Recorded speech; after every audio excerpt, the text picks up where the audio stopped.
This week on the BackTable podcast. The team approach is a good idea, but actually, when you are the one responsible for your outcomes from the beginning to the end, it puts a whole new light on patient care. And I think that's valuable. It also helps you to become a more independent surgeon because you're able to work and set up a case so that you can do that with a tech and pretty much any tech anywhere. And you can travel around the world, and surgery has its own language, but you can work with people who don't speak your language, because if you know how to set up a procedure and how to work with people who have some experience, you can work with anybody pretty much anywhere. And I do think that that is a value that many people who go into academics don't experience, especially if they go directly from their training.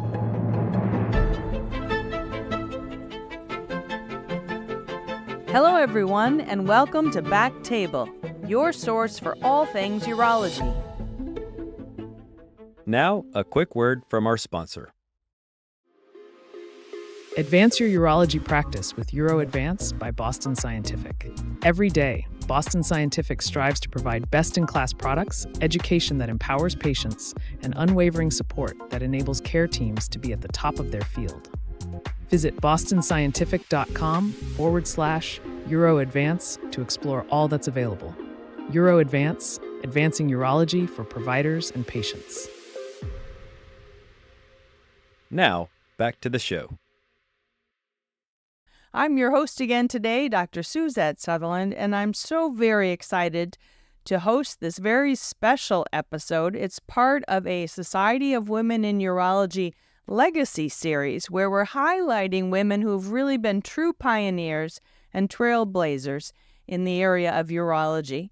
So I'm super excited to be the one to host Dr. Catherine deVries, who's here with me today.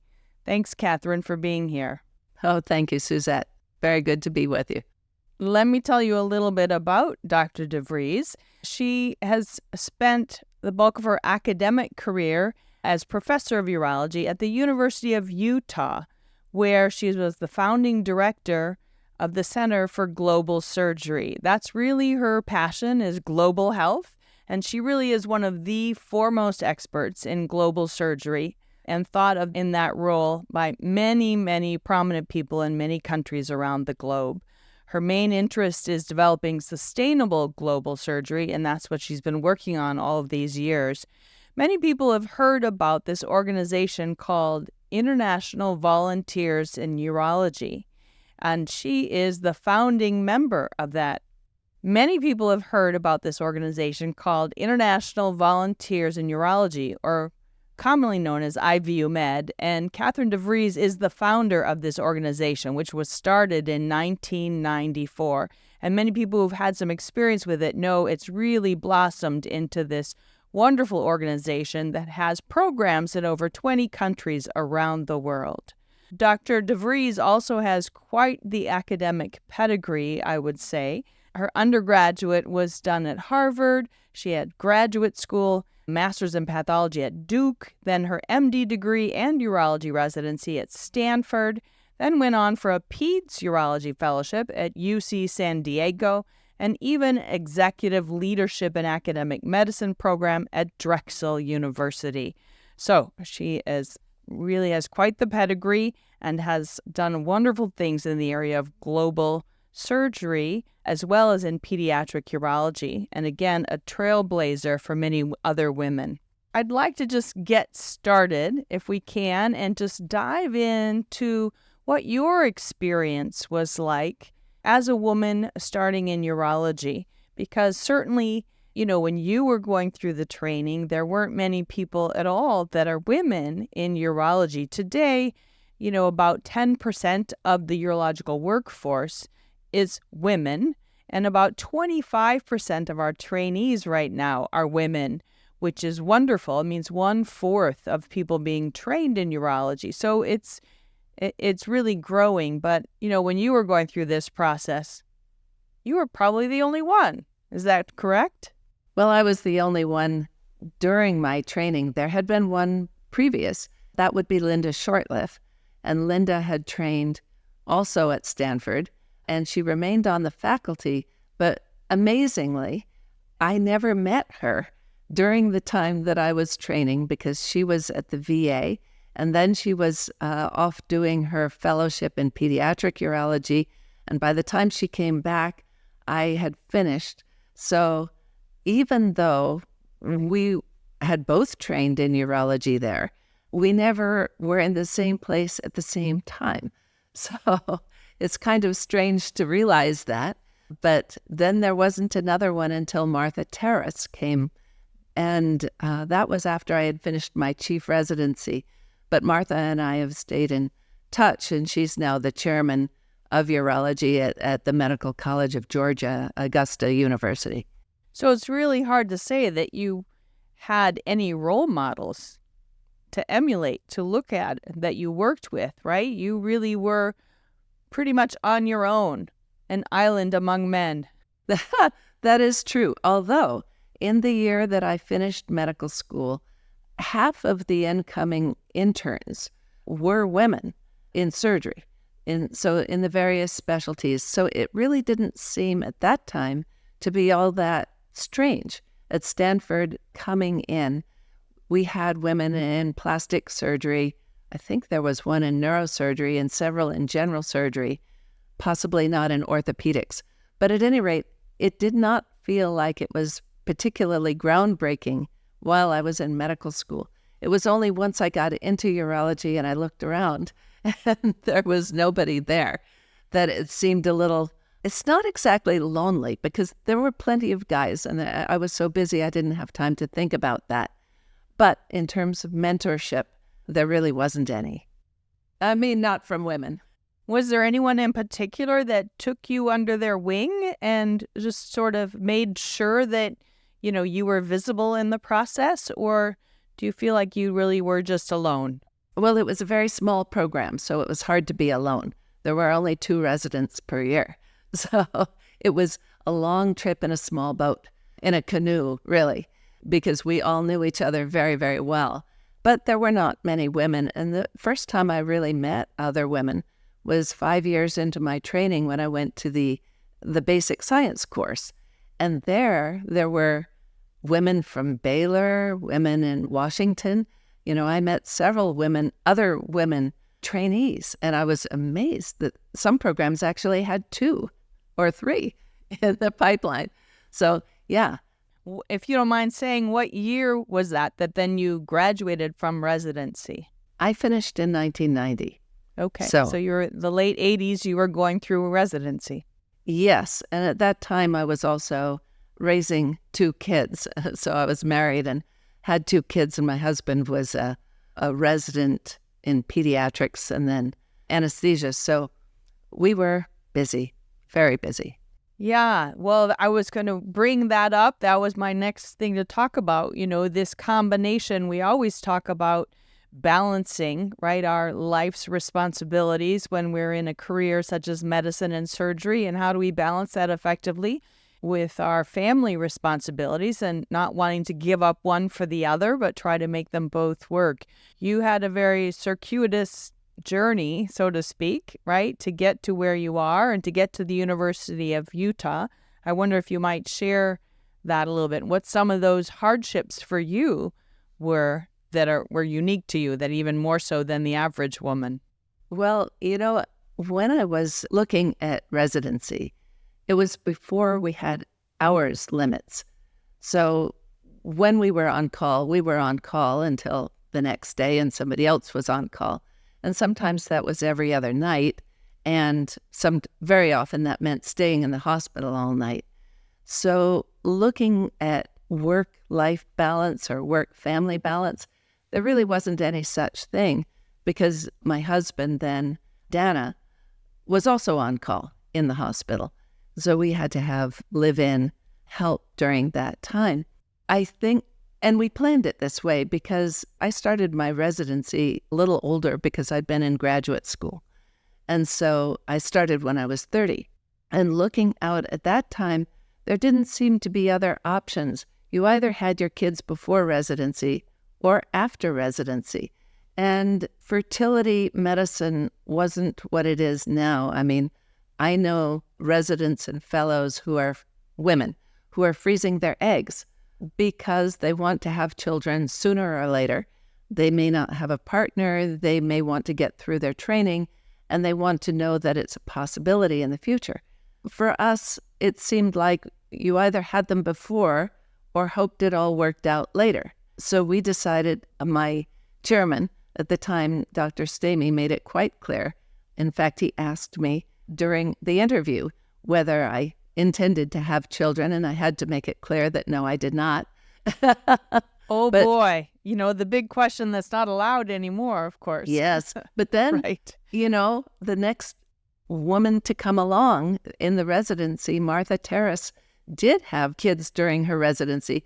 And by that time, Dr. Stamey had actually changed his tune on that, and he really celebrated having kids. So, even some of the old guys and chairmen changed their opinions about it. But when I was coming through, it definitely wasn't a thing. And so when my male co-residents' kids got sick, and if they took a day off, they were heroes for doing this. This was really a wonderful thing that they'd go home and help their wives. But if my kids got sick, well, I should have thought about that before I got into surgery in the first place, and made provisions. So that was the double standard. Not easy. So, and my kids would have attested to that. But then when I was chief resident, then my husband, Dana, died. So everything changed. Yeah. So then your course, again, took a little bit of a different course. You had to make some choices and decisions about what was right for your family, but allow you still to further your career. Can you talk a little bit about that? What choices, did you make, and that added to your experience here? You didn't just jump right into academic medicine, right? That wasn't a possibility. But, although it was a circuitous route, you still came back, right? Yeah, I wasn't quite sure what I wanted to do at that point, but I did have a job at Kaiser. And Kaiser was really a very good place to work at that time. I at least had control of the hours. So that was a very good thing. I would know when I was working and when I'd be off. That was a novelty. So now even more important as a single mother, right? Yes, so that was a good thing. I could drive the kids to school sometimes. That was a whole new experience for me. And the other thing about it that was good about Kaiser was that there was no cherry picking of cases. So I got everything my partners got in terms of oncology, women's pelvic floor, pediatric urology. We got the full spectrum. That was back sort of in the era where there were true general urologists. And at Kaiser at that time, we were. And so I would one day be doing a radical prostatectomy and the next day posterior urethral valves. That was the way it was.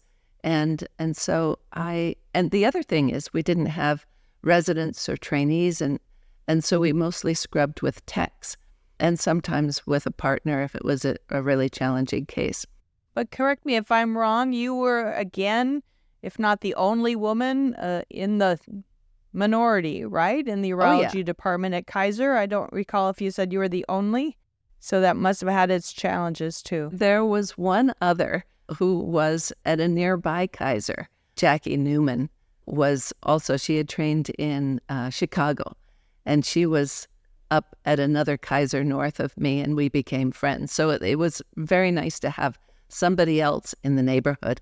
So some other form of support. Yeah. And so you were at Kaiser then doing this general urology, of course, for about 4 years or so. And then you went on for your pediatric fellowship, if I remember the course. And what inspired you then to go on and do a fellowship? Here you are, a single mom, 2 young kids, in a very demanding profession, and you decide, and probably making decent money at Kaiser. It's a great life there, but you really had some inspiration that you still needed to do something more, right? I think what did it was that I had by that time started working internationally. When I had been at Stanford, one of my professors, Don Laub, who founded Interplast, currently it's called Research, had invited me to go do hypospadias surgery.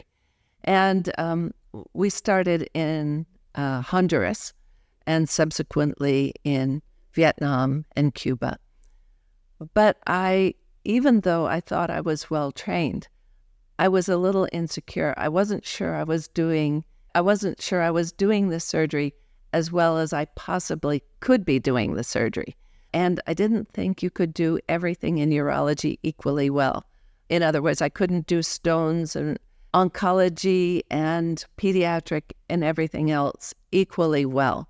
And I felt sort of insecure about that, especially since I was going to teach some of these practices in places where, admittedly, my experience was greater than most of the people I was working with, and yet I wanted to be an expert, and I wanted to feel secure in that.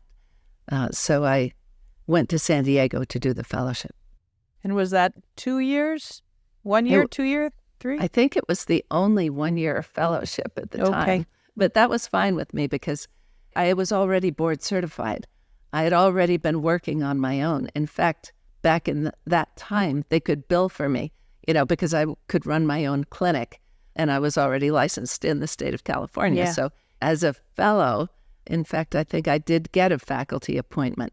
Now I think all that's changed. But at the time, it was really great to see that not only had I not been doing it badly before, but I learned some new tricks, as one always does, and I felt a lot more confident having spent that time.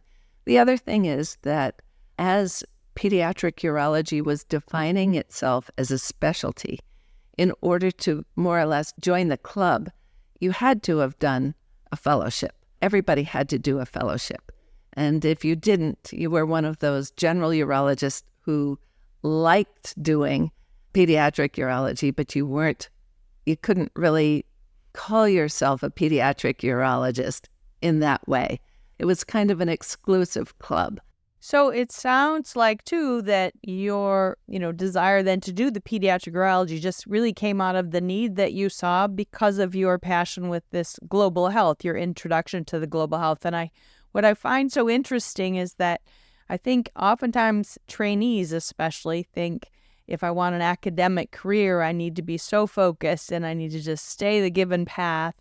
And you're an example that didn't stay the given path for a variety of reasons. You needed to get off the path and then found yourself back on. But it's extremely doable and gave you valuable life experiences and urological experiences that certainly probably enhanced who you are, right? Right. And, and I really do feel that it's a good thing to have a broad experience, to have experience working on one's own, to get out of academics, even if it were coming back, to be the one responsible.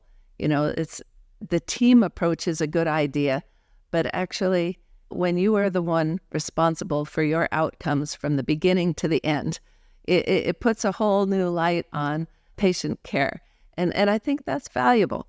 And it also helps you to become a more independent surgeon because you're able to work and set up a case so that you can do that with a tech and pretty much any tech anywhere. And you can travel around the world, and surgery has its own language, but you can work with people who don't speak your language, because if you know how to set up a procedure and how to work with people who have some experience, you can work with anybody pretty much anywhere. And I do think that is a value that many people who go into academics don't experience, especially if they go directly from their training. Yeah, and I would absolutely agree with that, most definitely. So after your pediatric fellowship, though, you didn't go straight to Utah. You took another little route, and you were in Augusta, Georgia for a while. Perhaps you can talk about that a little bit, what happened in Augusta, and then how you ended up actually in Utah for the bulk of your academic career. Yeah, so I went to Augusta. Actually, this is a bit of my personality situation. There were some opportunities where I could have gone to be somebody's junior partner. I did want to set up my own program. And Augusta, they needed a pediatric urologist there. So at that time, then I was also the only female urologist on the faculty. And also, I was on call 24/7 for 5 years because I was the only pediatric urologist there. And so that was a very good experience in surgical terms. I also had, for the first couple of years, a 5/8 appointment at the VA hospital. So I still took care of adults. And, I like taking care of adults. I was, during that time, also working with colleagues from the CDC doing reconstructive urology on adults with lymphatic filariasis, which is a terrible condition, also known as elephantiasis. But many people will have seen pictures in textbooks about how men can get terrible scrotal, big hydroceles, and in addition, also leg edema. And in certain parts of the world, it is a terrible, terrible problem. And so I worked a lot with the CDC to develop standards for that, also with WHO.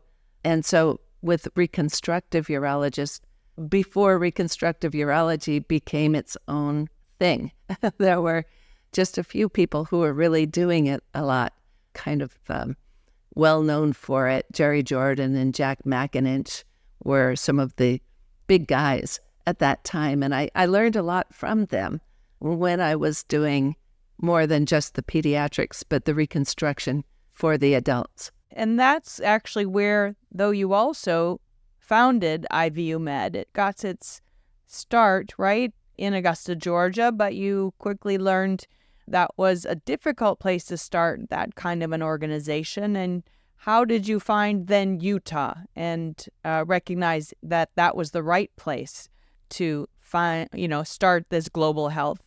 Yeah, I looked around at a lot of different places, and oddly, one of the reasons why Utah looked so good was the airport. So if you are working in a big city and it takes you an hour to get from where you live and work into the airport, and at that time, we had to take all the equipment we were going to be using because in many places you couldn't be sure that the suction would work, the cautery would work, even the anesthesia medications would be available. So we had to take everything and in great big plastic boxes, and we'd take them all over the planet. And so it matters how you can get all of these things through customs.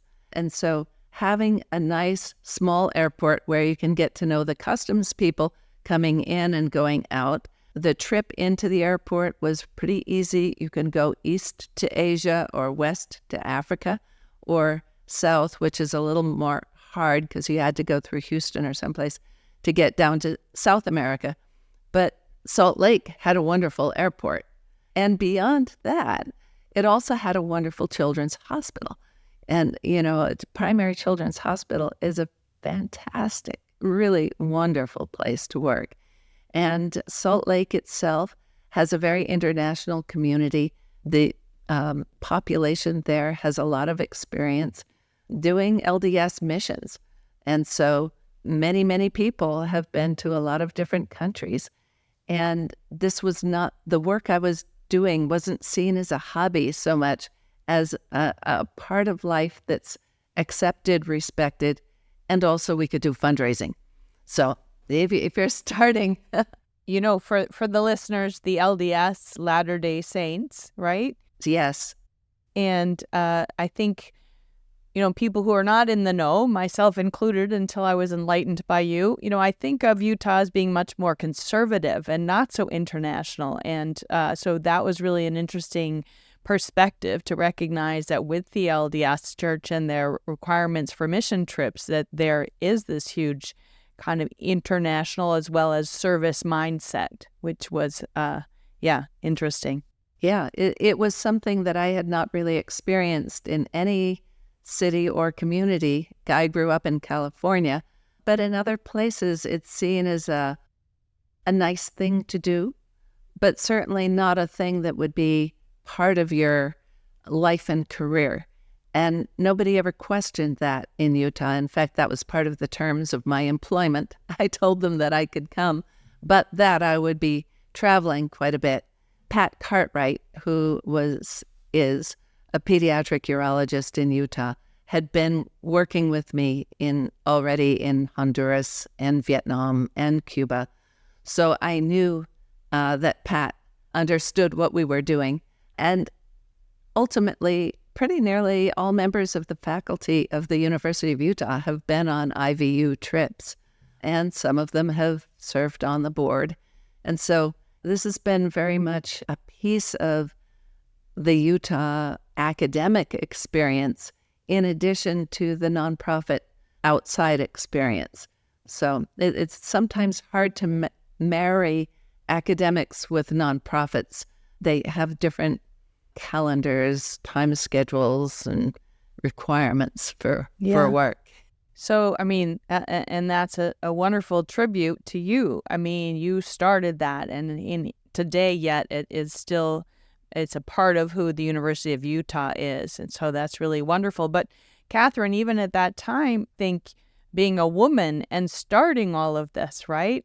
You were the only woman, I believe, in the urology department, and maybe even the only woman in Utah that was a urologist at the time. I think you had mentioned maybe there was one other in private practice. But so again, you were really a unicorn out there, right? And then starting this other different kind of program. Yes, it was a bit of a struggle at first. Some of my male colleagues couldn't really see why I was doing all of this stuff when I could probably get married and go home. So what do you think, as you look back, do you think that there were, certainly we know what the hardships, you've already spoken about some, and as women in urology too, we see that what these hardships are about, being a woman in urology. But do you think that there were any advantages for you along the way? What kind of things that gave you maybe an edge that allowed you to be successful or contributed to your success? Not allowed you, but contributed.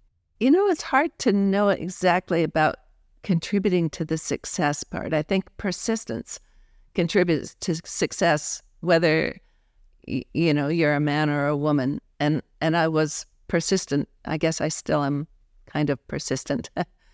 But I think also it is a little different voice. I think we bring to conversations a little different voice and a little different set of values and experience. Not to say that one or the other is bad, but I'm glad that we have a better mix and balance of voices. Now at the university, we have I think 5 or 6 women faculty members. We just all took a photo recently at my retirement, and so it was great fun to see how many of them. But I think as an advantage goes, when I could get heard, and sometimes I couldn't get my voice heard, then it stood out. The problem sometimes is just getting heard. And I experienced this, interestingly, more at the American Urological Association than I did with my own university in terms of male colleagues and getting heard. That took a little longer. Let's jump into the details a little bit more of your global health efforts, what you have done and what you're doing even today. But you let the listeners know, Catherine's written numerous things on global health, but she's also an author of a book called Global Surgery and Public Health, A New Paradigm. You did that in combination with a general surgeon who also does a lot of mission work.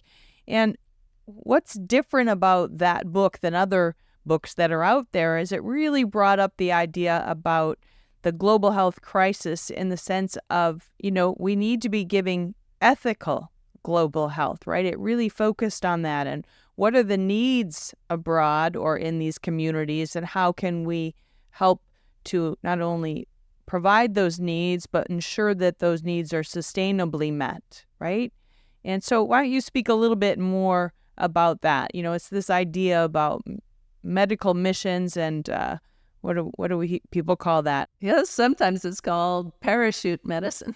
There you go. But, doing a one-off mission trip and pat yourself on the back versus really being involved in global health and trying to help a community to build itself into a sustainable, community. I discovered early on when I was traveling around, and as I mentioned before, we used to take everything when we would go. We would bring our own instruments, we'd bring our own equipment, cautery machines, anesthesia machines, really everything to make sure that we had what we needed in order to do the surgery that we were intending to teach and to do. IVU has always been an educational organization. We started that out to be an educational organization. The motto was teach one, reach many. But it wasn't specifically just to do surgery and go home, because that can always leave a trail of disaster, or maybe not disaster, but if you even have one or two complications and you haven't worked with somebody else locally to manage that and to know what to do, you haven't really helped. In fact, you can hurt and undermine the whole effort. So we have sought and intended to work with people who have wanted us to be there to teach them. So there's no point in my mind going into somebody else's hospital, home, community, and to work with the patients that they care for every day without respecting their position in that community, and to work with them to help them provide better care for their patients. And as we do that inside hospitals, you start to learn about hospital systems. And I think this is a thing that we rarely learn in medical school here in the States, or probably anywhere else, is how the system works. How do hospitals work? How are the nurses hired? It matters because the nurses are very often hired on a different system than the doctors are. So if all the nurses go on strike, as a surgeon, you're toast. You can't do your work. You need to understand how the place functions, the nurses, the doctors, the people who order the equipment and supplies, the whole system, including where the electricity comes from.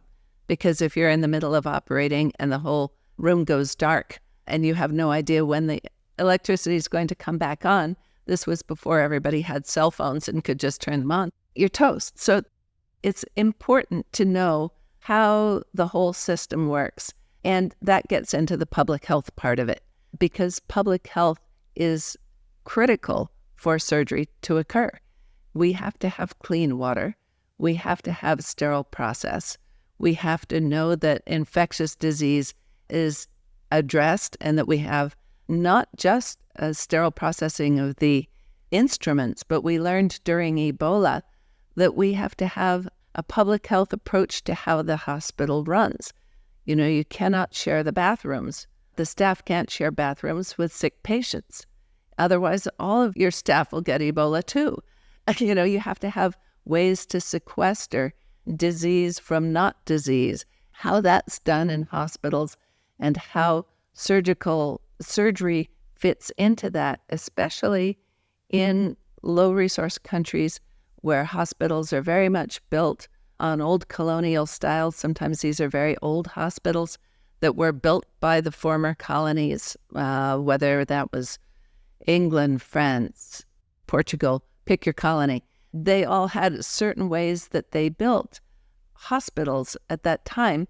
And then the newer hospitals are sometimes built on Russian models or on American models where there are maybe no windows in the OR, which might be okay if you had really reliable electricity. But if you don't, then when it goes out, you're in the dark.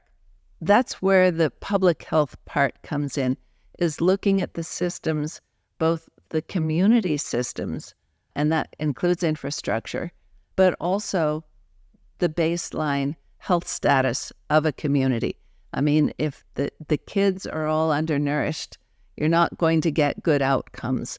Similarly, if, as we all know with the fistula community, if we don't have good maternal care and we don't have good training, then you have all of these secondary problems. for obstetric fistulas and that sort of thing. So it's true for all aspects of surgery, whether it's trauma care, whether it's urological care, or anything else you plan to do. You do need to be aware of public health. And public health people almost never go into an OR. So the book, getting back to your question, was an attempt to introduce surgery to the public health community, as well as to introduce public health concepts to the surgical community. Yeah, so to make sure that they're communicating and working together. I wish it were more successful even now. Yeah. But so, I mean, that just brings home such a big point that having a lens towards public health, if you're interested in doing some global health work or going on medical missions, many times, people who want to initiate a program, they go the first time and just see what's there, right? They don't do surgery. They don't plan to, do all the sexy stuff, right? It's just, I need to go and see what is it that you have, what you don't have, and what do you really need? And then what's culturally going to be doable. Sometimes the culture of the country can get in the way, right? For what you might think is the right thing to do, we with our Western ideals, but they have very different cultural ideas sometimes. I'm sure that's been difficult to maneuver, especially when you think about working with kids. Interestingly, I wouldn't have guessed it, but when we were first working in Honduras, there were opposing camps in San Pedro Sula in the journalism community. And not everybody was all that enthusiastic about Americans coming in, even though we were working very much with our Honduran colleagues. And there were newspapers that were printing that the Americans were coming and experimenting on the little boys in Honduras. And then so that was not every newspaper. There was the opposing newspaper, which printed a more favorable and accurate view of what we were doing. But there are, depending on where we're working, always going to be some factions that are either anti-American. IVU, for example, is an international organization. Not everybody who volunteers and works is American. There are people from all of the countries where we have started working now are volunteers themselves and work. So it's not always welcomed by all members of a community. But by and large, we've had very good reception. And I would say that all these things change when it's your family member or your child and you want the best care. And you realize that there is something to be learned from a visiting team that will improve the quality of care for everyone. That does change people's minds. Yeah. So I know you've written a lot since you wrote this book, but just to focus on this book again, because it was, something that really changed people's views into looking at global health and what really was important for the foundational aspects before going on mission trips. But you wrote this 15 years ago. If you were to write another sequel to this book, what do you think are the important things, maybe what progress we've made thus far, or what the unique challenges that we have now in 2025? Funny you should mention that, because one of my colleagues here in Utah, we were having dinner just 2 nights ago, and he is just finishing his master's in public health. He's a trauma surgeon. And he said, well, how about we do another edition of this? He's getting his master's at the London School of Public Health. And so he wants to carry this forward. I think we've learned a lot with the COVID epidemic. It focused a lot of people on what surgery and the surgical environment has to offer, both in terms of respiratory health, the systems for ventilation. A lot of hospitals and recovery rooms and ICUs were taken over. People saw the insides and the guts of what's in a hospital and what hospitals have to offer for public health in a pandemic. We also ran out of masks in many places, and people took for granted that masks, were necessary for hospitals, but possibly not anywhere else. And then all of a sudden there was a shortage of masks. And now I think much of the public and certainly most of the medical community is more aware of the integration of surgical services, including ICUs, recovery rooms, anesthesia, and all of the principles that are needed to have safe surgery with good outcomes are also needed for certain pandemics. And I think this is more incentive for people to understand how we integrate and that we're not two completely separate, diametrically opposed areas of healthcare. Yeah, that's good. And tell us a little bit about what you're doing now, you personally, in the area of global health. You're still very active and moving things along. So, yeah, well, I just got back from Zimbabwe. So I was there for the COSEXA meeting. The COSEXA is the College of Surgeons of East, Central, and Southern Africa. Getting back to pediatric urology, in many other countries, in fact, most of sub-Saharan Africa, pediatric urology is done mostly by pediatric surgeons, mostly by urologists. And so the training is, there's a gap in training, I would say. The pediatric surgeons don't have as much experience with scopes as we do in urology, but they have a lot of experience with newborns and newborn physiology and managing sick babies, especially sick babies in their low-resource countries. Urologists, on the other hand, have experience with stones, and as it turns out, stones are getting much more prevalent in kids than they ever were. And so scopes of all sorts, nephroscopes, cystoscopes, all the scopes we use are not familiar to most pediatric surgeons. And there really aren't any training programs at all in that region, in the Eastern region, actually, or the West. And so newly, this is very exciting for me. The West African College of Surgeons, as well as the East, Central, and Southern region, are starting to recognize that they need to build in their own training centers. It's been wonderful that IVU and other nonprofits have been going for many years to these places, but it's not sufficient. I mean, they really need to train their own, and we can help support that in good ways. So we put on the first ever course. It was really well attended. It was a multidisciplinary course, and it spanned not just pediatric urology, but transitional urology to adulthood, because God willing, all of these kids will become adults and they will transition through adolescence, but they still have problems they were born with, and they'll have to navigate adulthood and sexuality and how they, and for some of them, motherhood or paternity.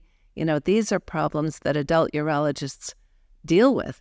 The people who care for them as babies need to look forward to them as adults and plan forward. And so now we're starting to integrate these communities. And this, I think, is really the most exciting and most fun thing. I mean, I had a terrific time. I came home from Zimbabwe, you know, kind of walking on air, because there are now a critical number of people in the region who are trained, who are interested in training, and who I think are going to carry this forward so I can retire and hang out at the cattle ranch here in Wyoming. Well, that is really amazing. I mean, as you mentioned a little bit earlier on that you retired from the University of Utah, and here you are in your retirement and still just as active as you were before, and I imagine you will remain that way. You've planted so many seeds over the years and really watched these things grow. And that's really your legacy. It's really wonderful to see that in the area of humanitarian global health. Yeah, I just want to thank you again for being our guest, and we're so excited to do this Society of Women in Urology Legacy Series. And of course, you were an obvious choice to start this off, as you've touched just innumerable lives, not only other women in medicine and urology, but also men as well. But then, of course, in the area of global health, and your impact certainly will forever be sustainable. So thank you. Thank you so much. Well, that wraps up for today for BackTable Urology. Again, thanks so much for everyone for listening. Until next time.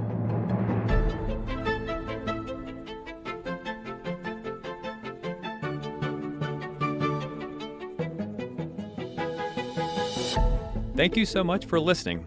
If you haven't already, make sure to subscribe, rate the podcast 5 stars, and share with a friend. If you have any questions or comments, DM us at _BackTable on Instagram, LinkedIn, or Twitter.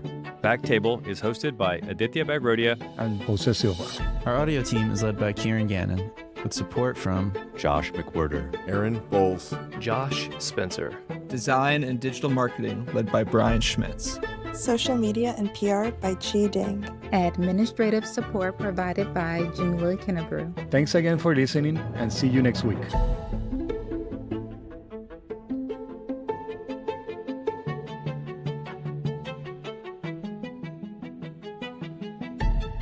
The content in this podcast is sponsored by Boston Scientific, but does not represent the opinion of Boston Scientific.